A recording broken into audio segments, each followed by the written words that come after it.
Welcome back to Long Box Diving, where we explore comics pulled from the long box. New Comic Book Day has passed. It is time to review some new comics, and we are going to review Batman 117. Batman 117. This, I believe, is the last issue of Tynion's run. It kind of wraps up Fear State, where Tynion kind of like hit every character in the Bat lore is in this. So much stuff's going on. But honestly, I haven't been a big fan of this story.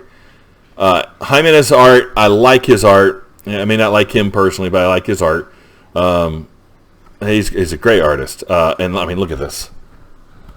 Look at that right there. I mean, the fight scene, Batman getting his head smashed into the wall, is some great stuff. The fight scenes here, I mean, every panel in this is worth the book. So you buy the book for Jimenez's art. You don't necessarily buy this book for Tynion's writing. Now, Tynion's great. Something's Killing the Children, some other books that he does. He's a great writer. But this story just hasn't hit for me. I don't know why. It just hasn't really hit for me.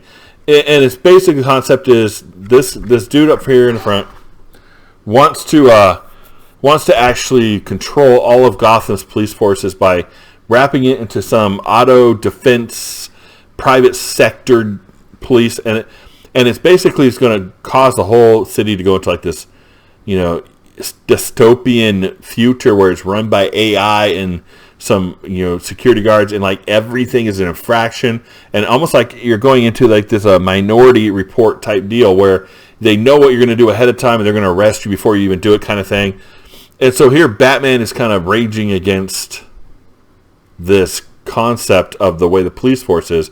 They're going after him too because vigilantism has also been outlawed completely. So he's kind of fighting that as well. So I mean, look at that. They got the Bat family right there. It's great stuff.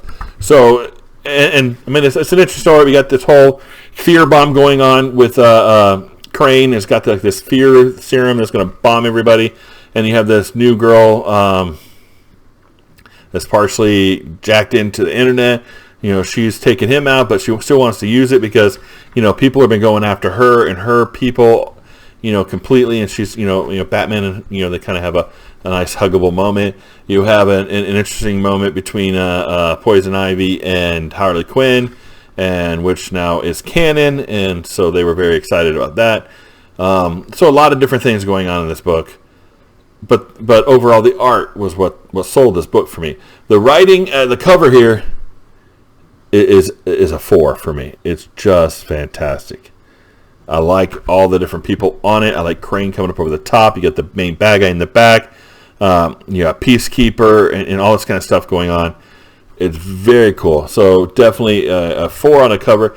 The story, I'm going to put it a 3 because, I mean, Tynion writes it with a lot of action in there, so he lets the artist be able to do some very crazy stuff, and he gets solid points for that. The overall concept was okay. I didn't like some of the pieces in it, so that's why it's got a 3. I'm bumping a 3.5. And the art, again, is at a 4, so we're sitting at like a 3.8, 3.9 for this book. Very strong contender for the best book of the week, but mostly for the art. I mean, the art was just fantastic. So that is Batman 117. I believe that he is off of this as of this point, and we're going to be starting up with Williamson, who's did that long run of Flash, and so that should be really interesting as well. He did a great job of Flash, so kind of interesting where he's going to take Batman. So that is our review of Batman 117, and we'll see you next time here in the